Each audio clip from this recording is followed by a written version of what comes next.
Hello, welcome back to another episode of Existence. My name is Evan. This is a podcast. It's about love, death, consciousness, psychedelics, philosophy, and pretty much this crazy existence we all find ourselves sharing. Today's episode is with Sophie Webb. Sophie's a friendly and courageous traveler from London, backpacking her way through Europe, and someone I just so happened to run into at the Loft Hostel in Budapest, Hungary. My partner and I were literally just searching around the city, looking for a good conversation to have, and we just so happened to luck out and find such an incredibly bright, brave, and emotionally intelligent person to talk to. So grateful that she was able to find the energy to sit down and talk with me, and it was awesome just getting to know her even just a little bit, and I think this conversation really just goes to show how much there is to gain with strangers when we come from a place of love, kindness, compassion, and allowing ourselves to move even just slightly outside our comfort zones. So with that, hope you enjoyed the episode. And if you like it, feel free to let me know on any of the social media linked below. Thanks. Awesome. Well, thank you for doing this. I appreciate Sophie for being on. No worries. We just met a few minutes ago, half hour ago, at this hostel. The Loft, right? It's the Loft. Yeah, the Loft Hostel. Budapest, Hungary. It's really nice. Yeah, sweet. Cozy. Yeah, it's really cozy.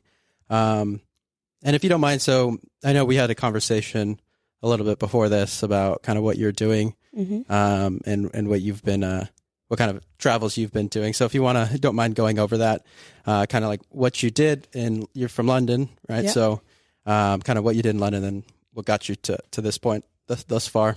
Yeah. So I finished school last year, and I decided I wanted to take a gap year and just defer my year at uni. So I really wanted to just get right into it and save up money. So I got a job at a pub. It's a really sick pub with a cool venue. So yeah, I was just working there for 5 months, as much as I could, saved up as much as I could, and decided to go traveling for just under 2 months around Europe.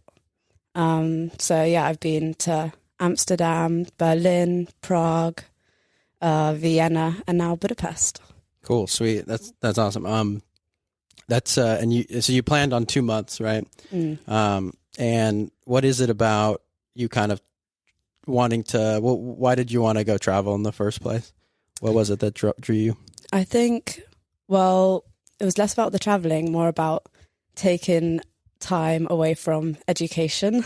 Yeah. So I knew I just didn't want to go and jump back into uni after school. So I knew I wanted a space to just stop. And then from there, I guess what most people do when they're doing their gap year is traveling. And I think I've always been so interested about other cultures and other people, and I love meeting new people. So it just felt like it's the best decision for me at the moment. Yeah, totally. I commend you for going out so early as well. Yeah. I mean, when I was 18, I wasn't about to go travel for 2 months on my own. Like I was. Yeah, it was a big step. Had a lot of anxiety beforehand, right up until I left. But pretty much as soon as I got on my first train, it almost all went away. That's great. Awesome. Yeah. What has been any formidable experiences you had thus far on your trip? Do you have anything that stands out to you? Yeah, I mean, Berlin was mental. It was like everyone says, the party capital. So I get to my hostel and instantly meet so many people who are also solo traveling, most of them just doing much shorter trips, so they were ready to just get out. So my experience of Berlin was just pure chaos and a lot of fun, though. Went to a lot of exciting, cool clubs and a lot of like nightlife.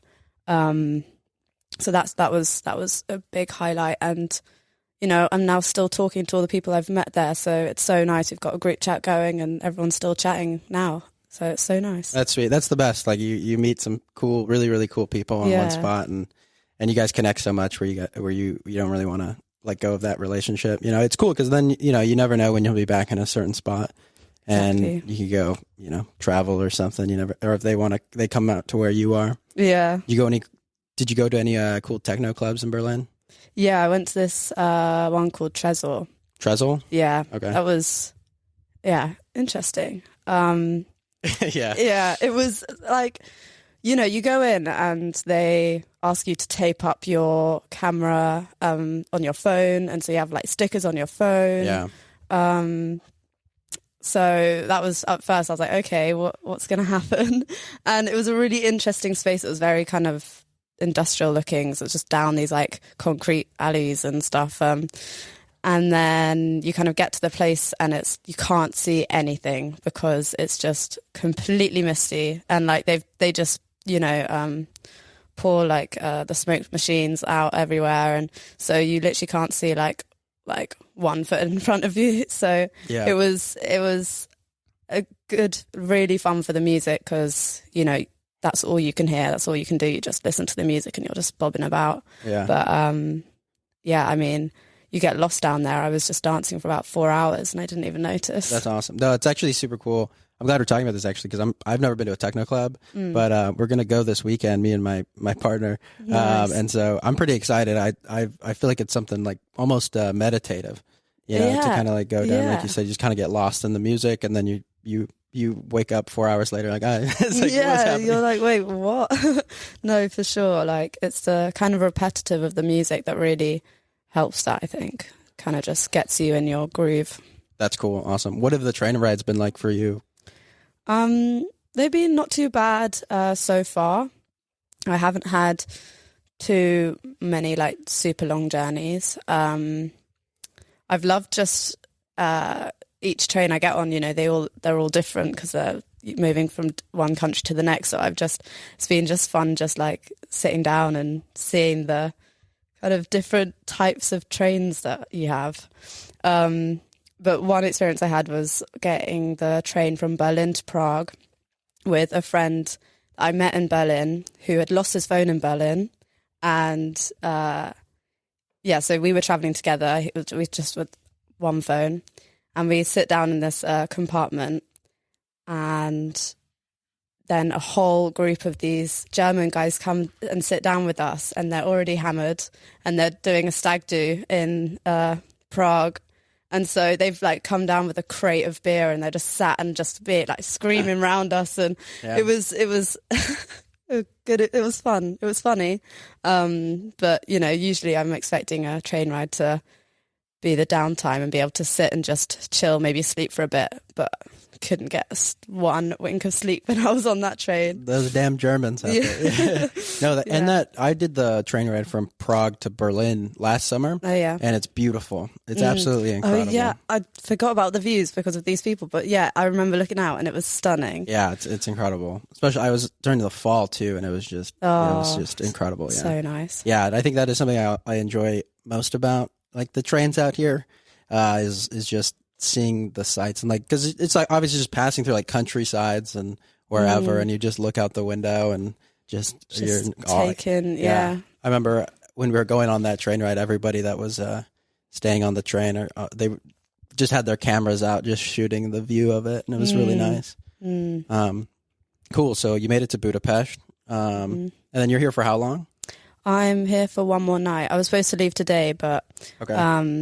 I need a bit more energy to bring myself to travel again. Yeah, so yeah. I'm going to leave tomorrow. And then how long have you been here? I've been here 4 nights, so I'm staying an extra 5th night. Okay, cool. How did you find it?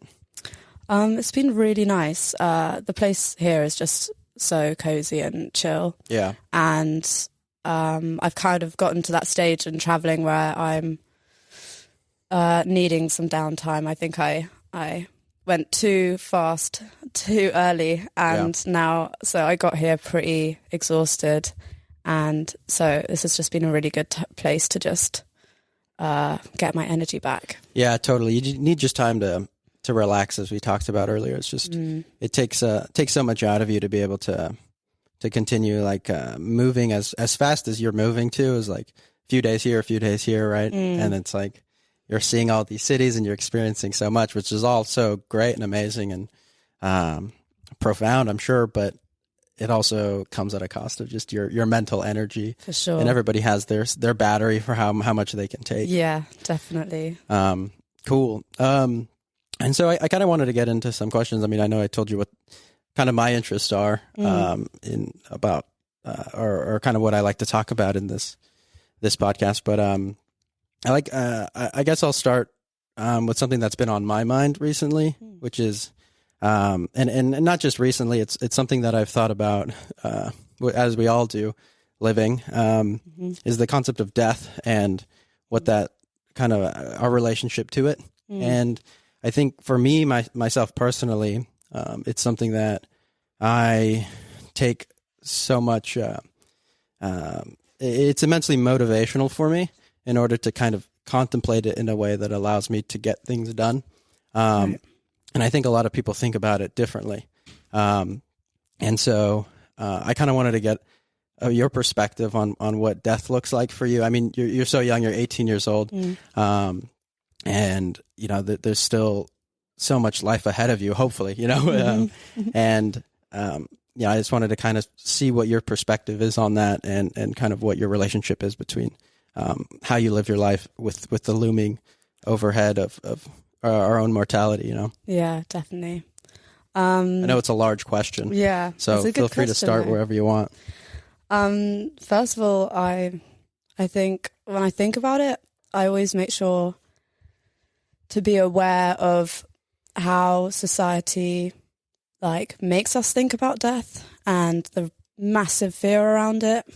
And yeah, I mean, again, it's almost like a motivation to make you careful of things, do things specific ways, and safety and all of this because of this whole horrific doom of death. And yeah, I mean, I've had people who've passed away recently, not and you know, them being quite young as well. That's also a big. That's definitely made me look at death in a different way, for sure. You know, I always kind of thought, you know, it's for people who are older, for people who are ill, for people who've been struggling a very long time. But some people just die out of the blue for literally no reason. And when that happens, wow, you start seeing life in a very different way, because it's not just about keeping yourself in moving through life, trying to save yourself or to keep yourself away from these places and mentally and physically that can lead to some sort of doom of death. But it's actually just knowing that you've got to live your life how you want to and what feels right, and just completely follow your gut. Because yeah, I think for anyone out there, it can happen anytime. Yeah, no, I think that's such a good point. And I it's something I find myself often reminding myself of, is the fact that everyone always says it, but it's really to really reflect on it seriously, that every day is not guaranteed. We have really no idea when it will happen. Yeah. But it's always the inevitability that it will be here at some point. And being exposed to it at an early age, I think, I don't know what the benefits or cons to that are, but I think it does. I mean, regardless, it changes the way you think about it, and it changes kind of how you live. And I know for myself personally, when I really started reflecting on my own mortality, I started to just act differently and to start doing the things that I felt I needed to do, because if I didn't now, there really wasn't a time when I could justify not doing that. You know, it's like there's always going to be that space in your head where it's like, I could do it later, but the later doesn't it doesn't actually exist because you don't know what is guaranteed or not. And again, I also want to say, like, if I ask any questions that you're not comfortable asking or answering, please. That's absolutely fine. Yeah. I'll let you know. Yeah. Let me know. But yeah, it is something that, as I talk to more people about this idea of death, it's, I think what I find comfort in that is that everybody's thinking about it in some way, like everyone has their way of coping with it and kind of dealing with their own stress around it or worry or not worry. So is it something that you find yourself reflecting on often or daily, or is it something you find yourself kind of thinking about more sporadically? I think it's definitely more sporadically. I think when I usually think about death, maybe like specifically my own death, we just go back to the idea. I mean, I kind of believe in reincarnation and, your soul, it's just your physical self, your body dying, but your soul is everlasting. There is never a stop to that. So that helps me a lot, I think, knowing that there's not just it's not just one day you're there, one day you're gone, and that's it. Like, I do believe that everything in this world is created I don't know. I don't know how to say, like, everything's everywhere, and you might not be here physically, but you're around. Yeah. I was having a conversation with a philosophy professor in Arizona, and we were talking about the concept of reincarnation. And I do think it's a comforting thought for sure. The idea that, energy can't be created or destroyed. Right. So it's always there. And I think the idea of consciousness is kind of is in the self, and like who we are is a separate idea from what happens when it dissolves, like our body kind of goes somewhere else. And it's not like there's something goes somewhere, right? It's like it seems as if that, when we end, the energy kind of just is put back into the universe in some sort of way. Yeah. And I mean, I have my doubts about whether or not it's me who comes back, like Evan, like this self I'm holding on to. And I think that's a separate question, but like it goes somewhere and something gets done with it. Right. And I think it is it's definitely a thought that I think, holds some value, at least in even if at least it's just a comforting feeling to kind of think about. Yeah. But for me, I think about it in a way of like I kind of touched upon, of consciousness and the thought that what consciousness is, and this kind of is a point that is so related to death, because for myself, I started to kind of think about what consciousness is as a part of what happens when we die. Right. And so what consciousness is kind of what we hold on to, what experiences, what does it mean to experience anything at all? And, that when that ends, like, what does that mean? And that's kind of like the lens in which I'm kind of pursuing these questions.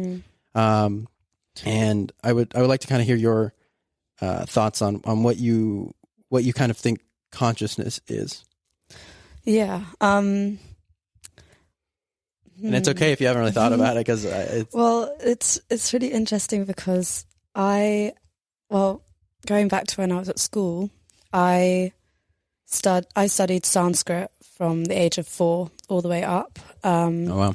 And then studied Hinduism for A level, and so from studying Hinduism, I'm now just I think it's one of the most beautiful religions out there. And so a lot of my ideas and stuff come from the Hindu philosophy. Yeah, awesome. But the thing about Hinduism is that there's not just one philosophy. They have so many different paths and beliefs. And yeah, I mean, it's really not just one religion. But yeah, I mean, consciousness, I would say it's like, it's almost like your kind of eternal energy inside you. Like when people like meditate, or when you become really still and you're just completely aware of the world around you, you feel more conscious because you're still and you can start connecting deeper within yourself and the outer world. Like it's kind of it's all the same in a way, but our egos completely disconnect the consciousness around us, I think. So, you know, most people every day, all the time, me as well, like, you know, you're constantly thinking about like I, me, and you, them, and separate people and separate things. But I see consciousness as a whole, that we're all whole and we're all one consciousness. So yeah. Yeah, no. What has your experience been with meditation? Well, again, at my school, they taught us meditation since 4 years old. So before and after every class, we would have to put our hands together and say Om Paramatmane Namah. And that was just a little pause before and after every class to, you know, sit down, settle a bit before you can focus on the next thing. And then again, once a day, we would have an assembly, and everyone would sit together, and the teachers would be would do a prayer or whatever, and then sit for like a few minutes, and everyone will just be silent. Obviously, in a school layout, it doesn't work. All the kids, everyone's just giggling, and you know, you want to just like, you're not trying to meditate. But kind of once I got the last few years of school, I started to really appreciate it. And yeah, I find that I still don't do it enough, and I want to be able to do it every day. But it's difficult trying to find the feeling that you have enough time to just sit down and do nothing. You think like, oh no, I've got things to do, I've got stuff. But honestly, just even 5 minutes to sit and just follow your breath and hear the noises around you and try and basically get out of your head. And it's not just sitting still, because then you'll be thinking like, oh, what am I going to eat later or stuff. You know, it's trying to actually stop those thoughts and just suddenly really be more aware of your surroundings. And I think it's a very, very hard practice. It's very hard to do. And I don't think I've ever been able to like sit and not think and just be completely aware of my surroundings for more than a minute or so. Yeah. That's really interesting though, how you've been doing it for so long. What type of school did you go to where this was practiced? It's a private school called St. James in London, around Olympia. But it's kind of a mix between Christianity and Hindu philosophy. So, the founder had a guru, and he learned a lot about Advaita, which is a practice, a Hindu practice. So it kind of just stemmed from there. But it's an interesting school. I mean, there's a lot of good things about it, and I think it's really amazing that teaching kids this kind of quietness. But there are other aspects which aren't as great. Yeah, I'm sure. As comes with, I guess, the religious dogmatism, I'm sure sometimes. Mm-hmm. But there was a lot of things you said that I want to respond to. The ability to quiet, even just like the first, I think there's kind of like two, at least in my experience, and kind of something that as I've been learning meditation over the past couple of years, and kind of what my kind of thoughts are towards it is like, there's like kind of like almost two steps where one is like learning just how to quiet the thoughts down. Yeah. And that's a whole process in itself. And then there's that realization that you're just constantly thinking all the time, and we're constantly being identified with our own thoughts and following whatever trajectories that those throw you on. And then once you learn to stop that, there's the realization that there is no real self-defined, like whoever you're thinking of is there, like that ego, that self that we think does things, controls things. It's not there to be seen. And when you realize that, I believe that there's really this kind of profound effect on how we operate and how we even see what it is that is even going on at all. And so as you growing up within this sort of culture and within the framework of like Hindu practice and meditation and these things from such an early age, how do you think it's shaped you growing up as you've kind of evolved your own mindset towards operating around life? Yeah. I mean, it's not like I can compare myself to something else, so I'm not really sure like how it's I feel like I've definitely feel like I've been able to learn faster on how to relax myself and my body in some ways. Like I've used to experience like really bad anxiety and panic attacks and things like that, and I think if I hadn't been around so many people who understood the importance of deep breaths and all these kind of body exercises to calm yourself and bring yourself back to your body, because it's again, it's all in your head. It's your head freaking out. You kind of actually need to just like tap back into your body to be aware that like where you are and what you're doing.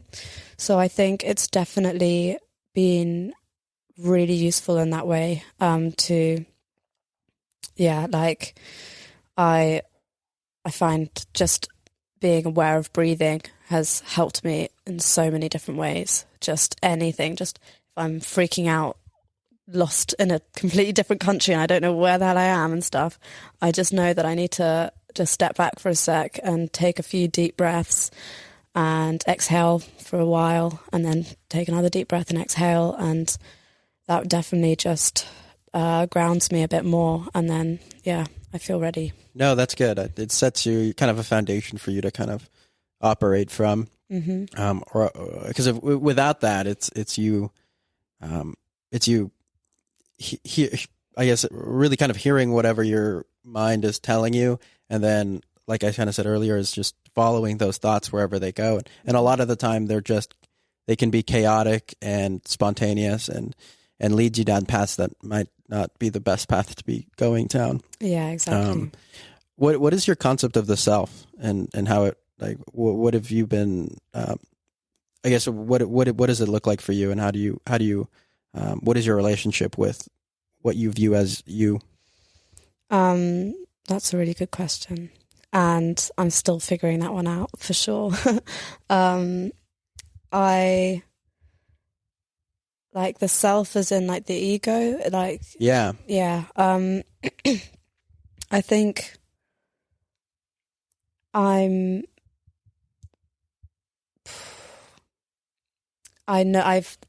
it's so difficult because like I have all these understandings and I believe in like consciousness and all of this, but I also feel like I am such an individual and I am who I am and this is me.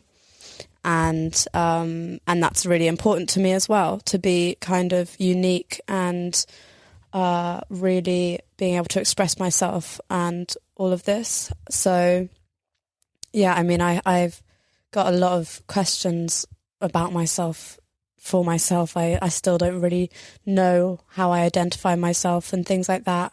But yeah, that's just an ongoing kind of discovery for me. Yeah. Do you think it's possible to completely disillusion yourself from your own sense of ego? Perhaps. I think so. But that process might not even take a whole lifetime. Like, I think it completely depends on people and how much commitment they have to really. Yeah, I mean, it's not like I believe that the ego is bad, or like this, that, telling yourself that me and that is bad. But it's yeah, I don't know. Yeah. I resonate with what you said on the idea of kind of realizing these things cognitively, that, or like intellectually, kind of knowing that like the self is something that you can learn to catch glimpses of not being there, and understanding it from that perspective. At least, on paper and experientially, but like you still have such a tie to what you call like you, and it's still there. It's still it still operates as if it's always there and in the background somewhere, but, except when it's not. And I think, I'm probably not making any sense and contradicting myself. So you could tell me if I'm saying anything stupid. No, it makes sense. But it is as if there's this relationship that we so often of the time we're always just holding on to so vehemently. We're always just constantly holding on to this concept of who we are as an individual, and not thinking outside. And I think that, like you said, it kind of goes back to how committed you might be to really discovering what it is that is or isn't who you think you are. Yeah. And I know a large concept within that is the use of psychedelics. Are you somebody who's familiar with or have used psychedelics before? I haven't, but I've been wanting to for a very long time. Yeah. I'm in the same boat. I haven't done any psychedelics yet, but it's something that is. I've interviewed like psychedelic researchers, and I've had a lot of conversations with people that have, and for me, I have like a really spiritual experience on cannabis. And have you done cannabis at all? Yeah. Okay, so what is it for you in that way, or is this something kind of different for you? I feel like I probably abuse weed a bit too much. Yeah. Back in England, I will have a zoo every evening just as a way of winding down. Yeah. But I definitely do recognize its like amazing potential in again kind of grounding yourself, or being able to almost see the world with another perspective in a way. I feel like sometimes if you get high and you're just walking around, you can actually start recognizing so many things that you wouldn't if you weren't smoking, and the thoughts that come up when you're high as well. Just I think they're so unique and different, and I feel like in some ways it's kind of opening up some part of your thought process that isn't usually there. Yeah, no, I had the thought like today and yesterday. I was like, why do people always they always think like high thoughts are dumb. And I think high thoughts can be like really some of the most profound thoughts you ever have. Definitely. And it's only when you're sober that everyone thinks they're stupid. Yeah, exactly. Yeah. But no, I completely agree. It is something, like I think you put it well, it's almost as if it opens up something else. And I don't really know. And I've had debates within my own self about what it actually does. And, obviously this is something that is being studied now with studies in psychedelics and mind altering substances. like what it actually does to the brain and what that actually means. Making like novel connections within your brain and what does that mean for your own consciousness? But I think consciousness is something that is being studied so it's so small. It's not a huge thing. Consciousness studies, which I think is kind of the key to kind of really understanding what psychedelics do. Yeah, definitely. And what it does to your brain. But it is kind of like as if it just accesses something else within consciousness that you just can't access without it. And it takes you somewhere else, which is it's so interesting. And I think that's why I am so interested. I'm interested in it for a few reasons, or many reasons. But one of them is being how, like, where it takes you. Like what does it take you to? What is that space when you're high? What is that space when you take any sort of mind altering substance, whatever it may be?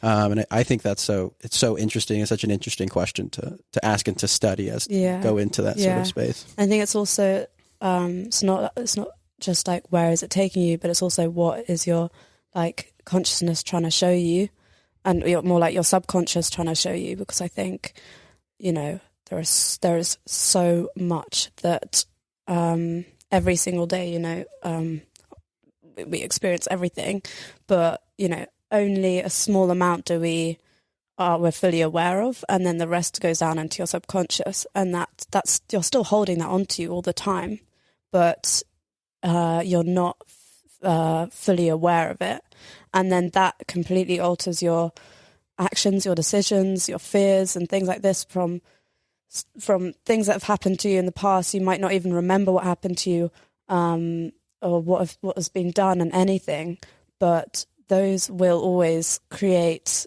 effect on you and your body, whether you know it or not. And so I feel like psychedelics is another way of opening up that kind of part of you that is kind of hidden, and kind of your consciousness trying to just show you, like, look at this, like this is still part of you, but this is something you're not wanting to see in a way. Yeah, I think that's a really good point you bring up. It almost as if it makes you go deeper inside your own mind. It takes you to the subconscious. Yeah, that's. I think that is something. It's funny you bring that up because I have been thinking that thought more and more recently.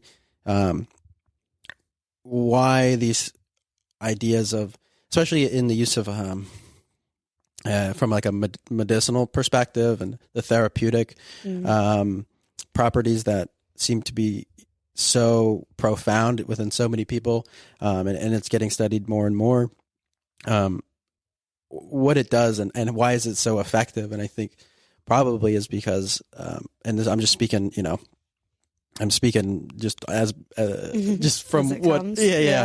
From my own, just what I've kind of researched and what I've talked about and what I've kind of learned is just like, it probably, one possibility is that it just takes you into your subconscious, and your subconscious is like a crazy place where you don't have access to what that is normally. Definitely. In this consensus reality that we all operate in normally. And so I think it's an incredibly interesting thought, like what the subconscious is, because everything that you can think of comes, and that's why I asked the question, like, where do thoughts come from? Like, what is that? What is this idea of a thought, and where does it come from? And obviously you have experience with that, like in meditation and like learning how to kind of recognize thought when it does appear, and not being so, not letting it identify with you. And it's such a strange experience because you realize when you really pay attention that thought, it just comes from somewhere. And it's such a strange experience to recognize that. I remember when I first started meditating, it's like, you don't realize at all that thoughts are just coming. They're you're not thinking them. You can't think a thought before you think it. And it's weird. It's a weird experience. Yeah, definitely. Again, with like the subconscious, I find so my mum is very into this kind of stuff and very spiritual, and she has studied, well, she's been to a lot of shadow work, and that's again basically all about your subconscious, but they say it's your shadow. So it's what she does is she goes these places, and it's you're in a group around with a whole load of other people in the room, and they basically try and reenact certain things that have happened to you in the past, and you have to kind of play the other person.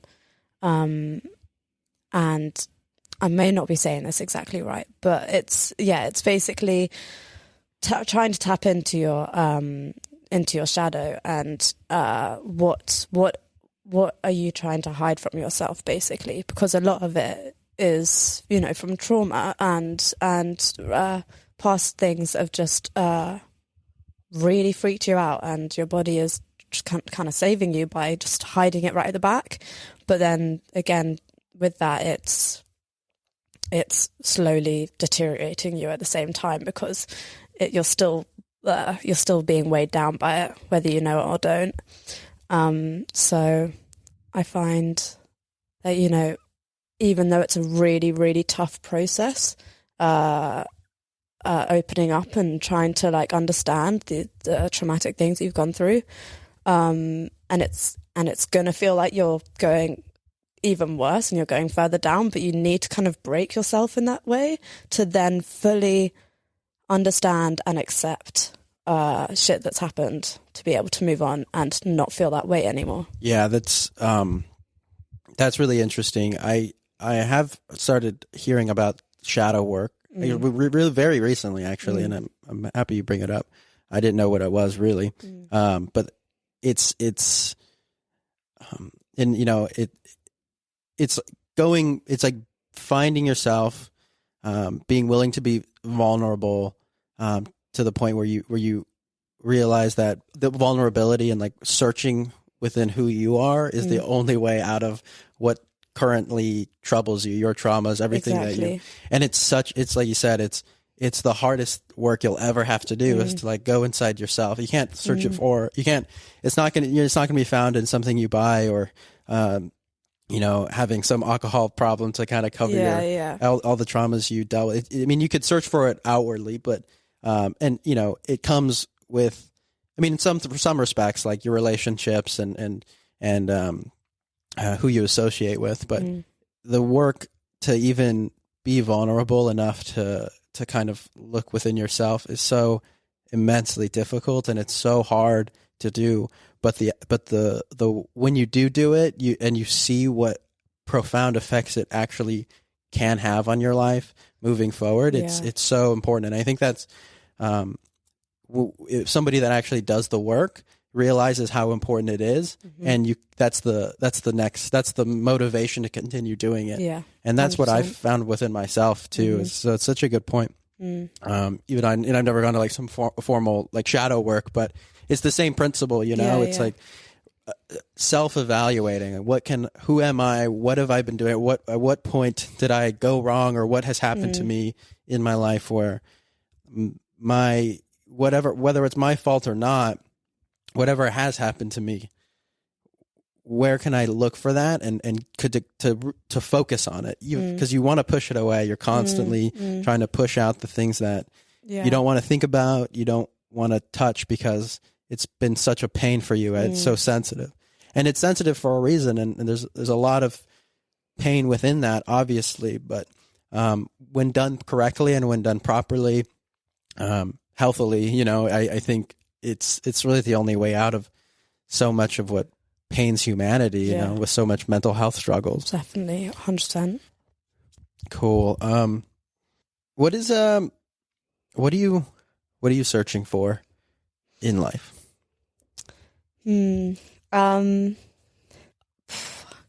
I think definitely some sort of peace of mind. Just some like I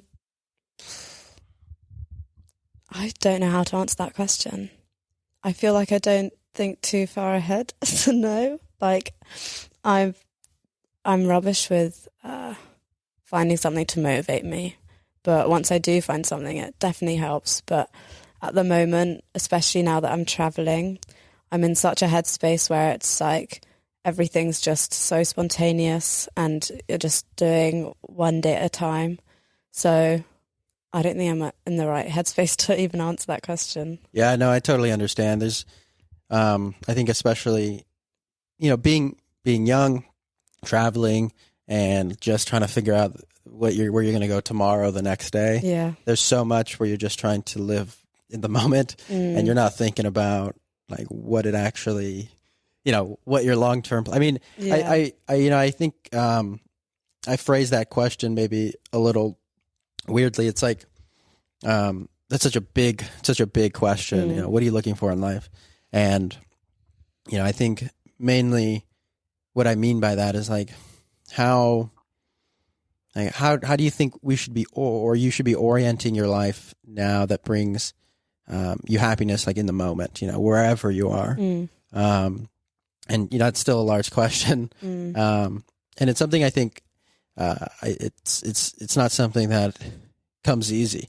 And it's something I've thought about for a long time and continue to think about, and will probably always think about until I'm dead. And it changes as life evolves and you move forward in different ways with different experiences.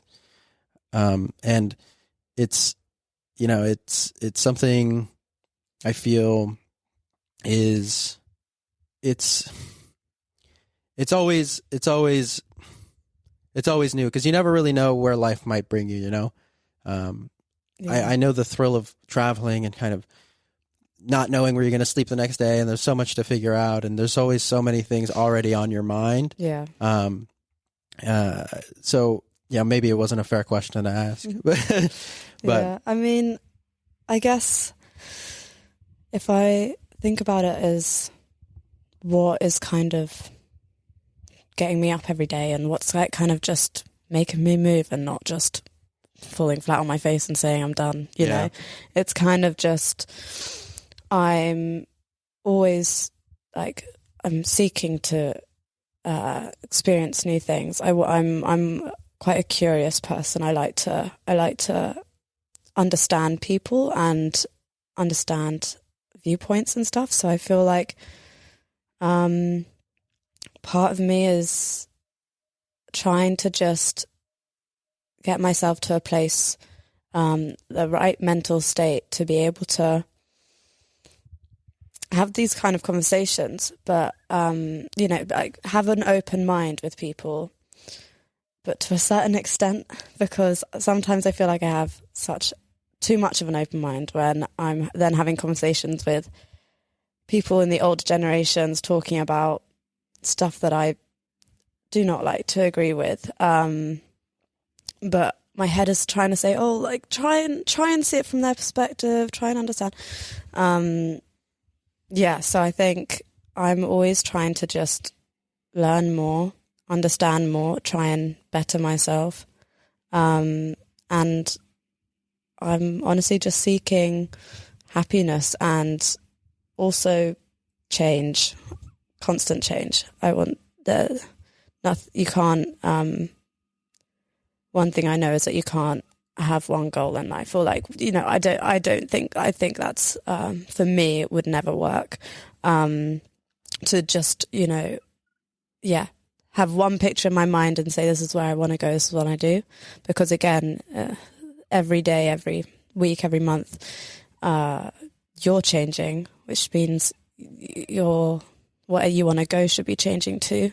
So, yeah. Yeah, that's a great point. I commend you for being much more intelligent than I was at 18, and me just holding on to my beliefs and just telling myself that no, I think I know what I'm talking about. Like I did such a 180 later as the years went on, in my own personality and kind of like how I saw the world, and I like to say I am that person now, but it's a hard thing to do, and I do understand the hesitancy towards, especially when there are some views that people might be espousing that you are diametrically opposed to, and it's difficult to see it from their perspective.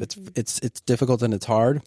But I think, there's this way of entertaining ideas without accepting them, and to be respectful and to be loving in a way in which, you can disagree with them. And you can, you don't have to agree with them at all, and that's fine. You can have differing opinions and beliefs. But, not to get in a headspace where it becomes anger and hatred towards another person. I think it's super important to not get into that headspace, because I find, I think that's probably where a lot of us in society find ourselves, especially with social media and seeing some radical views that, you disagree with, but at least, it doesn't have to go to the point of losing your self-respect and losing respect for another human being, Definitely. Yeah. I mean, I think a lot of things at this moment in time, feels like there's an absolute right to get angry about and frustrated about, and people just want to be heard, and they're getting furious by it. And I totally understand that. But I also think that, if you are coming from that kind of anger, I don't know how much change can come from that. When you're, even though you may be the victim and you feel like, the world's fallen, like, hates you and whatever, and, everything's, just not working your way, even though that's also the time that it's hardest to do this. But it's trying not to put blame on everything. Yeah, I think it's important to kind of always come from the place of love, because nothing changes if you're just spiteful and putting harmful negative energy straight back at the harmful negative energy that's coming at you, and it's like you have to be the better person in certain circumstances. Yeah. But it's not easy. And no, it's not. And I think it's kind of funny though, trying to be the bigger person when all these people I'm having these conversations with are twice or triple my age, and I'm like, I'm the one having to stay calm and tell them, like, it's okay, like, no, I disagree with you, but we can still carry on. It's like, it's interesting. Yeah, I will say though too, for me, I always think about when I get older. Like when I'm 60 years old, hopefully, I don't want to be the person that this 20-year-old is like telling me, like, hey man, you need to see it this way. And I'm like, no, you're wrong. And it's like, no, like that, you're thinking wrong. And it's interesting. And that's where I find like the concept of ethics and morality just so interesting, because like, how does that evolve, and why are certain things right then and not now? And like, how does that change? Yeah, so true. But that goes into a whole thing. I kind of want to switch topics here a little bit. You're about to go into university for film. Yeah. What is art to you? Ooh. Art is just creativity at its finest. It's just it can come from anywhere. It can come from your emotions. It can come from your experiences, your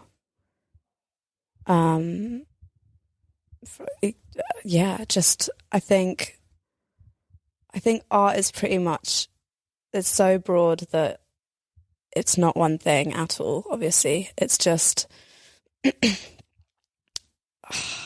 don't know. Art is different for every person, I think, whether you like to create with your hands or with your voice, or I don't know. Yeah, no, I feel, and this is something that I talk with my partner about. Her and I are always talking about art. She's a aesthetics major and studies film and a lot of the art things, the art theory that I don't, that I love to talk about and learn, but I never studied formally. So she educates me a lot on it. And it's so interesting to see what creativity looks like in certain people and how their mind operates and what their ideas and perspective of reality, how that translates into something that they create. And I think it's fascinating because everyone has their own, or I shouldn't say everyone, but a lot of people find this outlet for themselves, whatever it may be. And I think learning to express that is such a freeing feeling, and I'm sure you can attest to that. What is it that I guess kind of like a two question, kind of like a double question is like, what is your imagination like? How do you think, and what is it that translates into things that you create?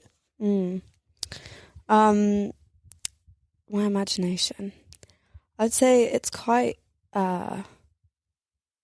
like, I feel like if I close my eyes and think of stuff, I can see things in my head. Like it's quite visual. So usually, I have something that comes to mind and instantly I kind of can see it, so I can put it down on paper in a way. But I think that changes as well. To be fair, I feel like I've been in quite a creative block for a while. When I was younger, when I was at school, I used to love art, to do just painting and drawing. I was doing art GCSE and all of this. And then I kind of went downhill and quit it, and I was in such a negative headspace, so I just kind of denied my creativity and said, I'm not good enough, there's just no way. And so I kind of just cut it off. So it was like that for a while, which was a shame, because I found creating stuff, again, is such an amazing outlet. It's something that really is therapeutic in a way and can really help you process stuff. But now I'm trying to get back into it.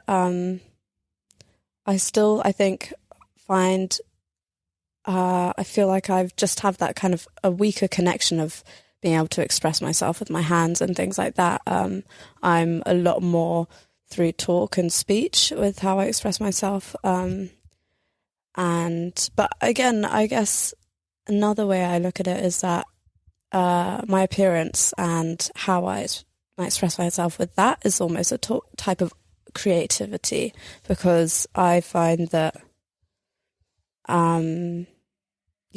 choosing how you look every day can really shape it. Can either show your emotions and show how you're feeling that day, but it can also be a guide for you to like how you want to be feeling, and how, like, sometimes I'll get up and I'm like, I just want to put a dress on. I don't usually wear dresses, but I just want to put a dress on today. I want to just feel flowy and nice and just feel confident about it and just go on the streets, and that really helps me for the rest of my day and I feel good. And then there are other days where I'm like, I just don't care about what I wear, and that kind of is a reflection on how I'm feeling that day.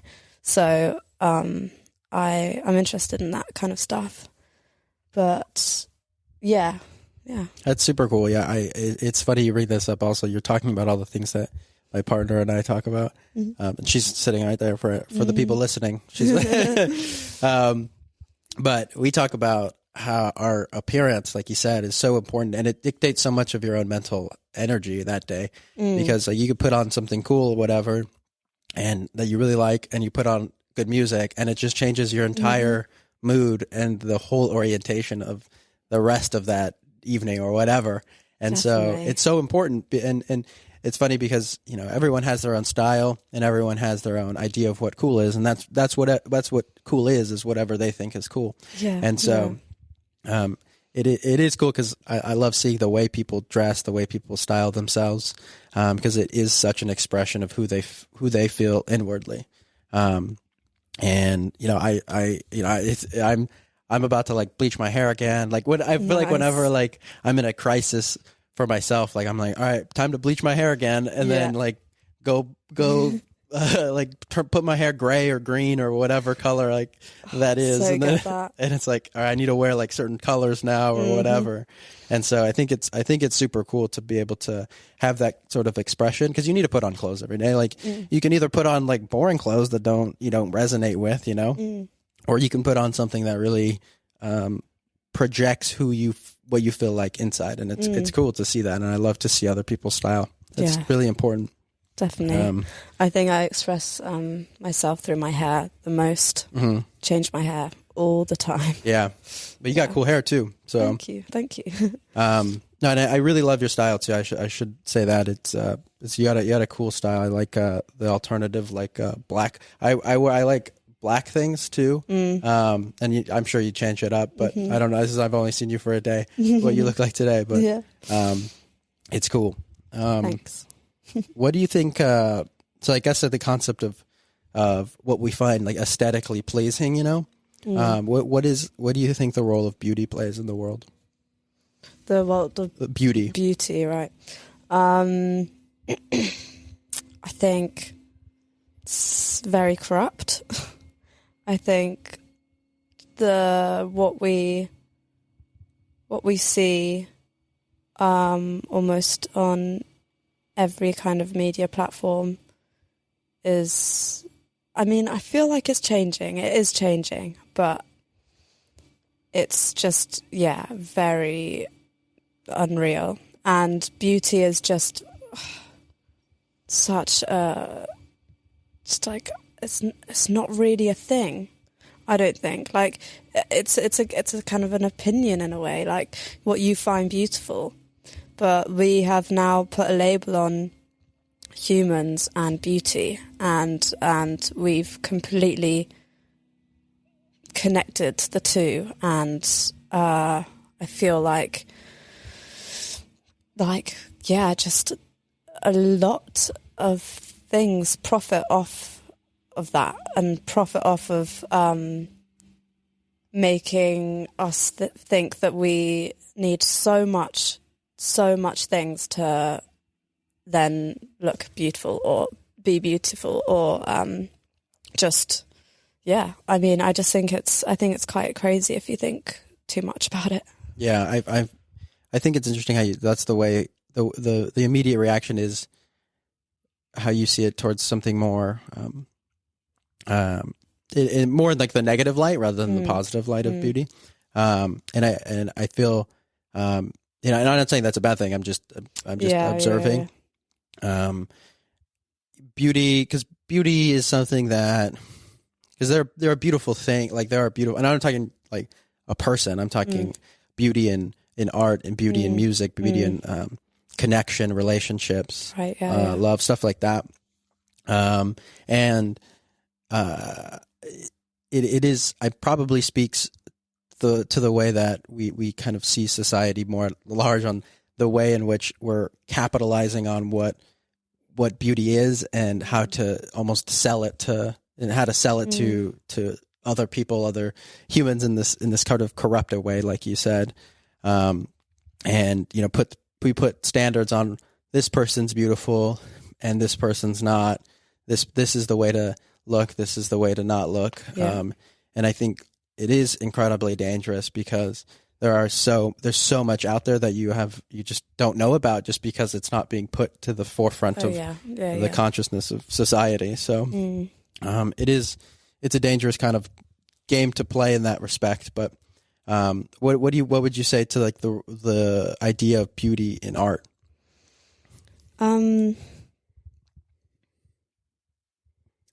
I don't know. I think, again, it's different for everyone. I feel like stuff I find beautiful in art, I know, like, let's say like my sisters or something would not find beautiful. So it's really your own perception, and I guess beauty is linked with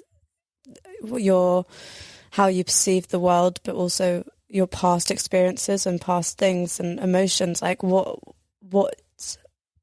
when you look at a piece of art, what kind of emotions come up for you, and trying to actually understand like how that those are connected. Maybe it's the colours that you see, and that kind of resonates with something that's, it's not very, it's all quite abstract. It's not very like, you can follow a whole thing like, oh yeah, that colour reminds me of this and that's because of this, it's not like that, but it's so interesting to see that colours and shapes and things like that can really affect you. Yeah. And it's also subjective. Yeah. And I, when I say art, I don't just mean, a painting on the wall, music, fashion, whatever. And so, I think I find it interesting how two people can like pick out the same exact piece of clothing, and one is stoked about it and they love it, and the other person thinks it's the most hideous thing in the world. Yeah. And I think that just is the prime example of how subjective beauty actually is. But cool. I think it's great. Yeah. Cool. So I don't want to keep it for too much longer, but I love music. Do you love music? I love music. Love music. Cool. Do you want to share any good music recommendations that you have, or anything that you're excited about currently right now, that you would like to impart on the good people of this show? That's a good question. Let's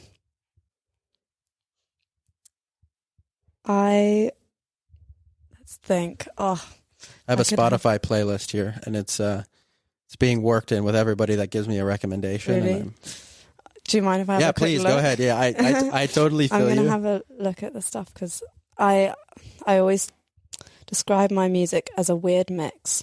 It's so random. I mean, I love my jazz and I love my pop, but then I also love my rock and I love my okay. That's how you know you're into music, is when you have a wide variety. Have you heard of the Moldy Peaches? The Moldy Peaches? The Moldy Peaches. The Moldy Peaches. No, I haven't. Okay. The Moldy Peaches. Okay. So, yes. You're about to be schooled. Best music ever. They're so random and funky and cool. Okay, but sweet. You've got to what's the song? It doesn't have to just be one. You can give me multiple. Well, the best one is called Anyone Else But You. Anyone Else But You. And it is the cutest love song out there. Okay. Anyone Else But You. Anyone Else But You by the Moldy Peaches. Sweet. I'm excited to listen to it. It's probably going to be really cool. Mm-hmm. Awesome. Well, thank you, Sophie, for being on. Thank you so much. Yeah, I hope you're excellent and incredibly intelligent. And it was a pleasure really talking to you and kind of getting to know you more, even from this past 2 hours that I've known you. So. It's been a lot of fun. Yeah, honestly. I appreciate it. Thank you so much.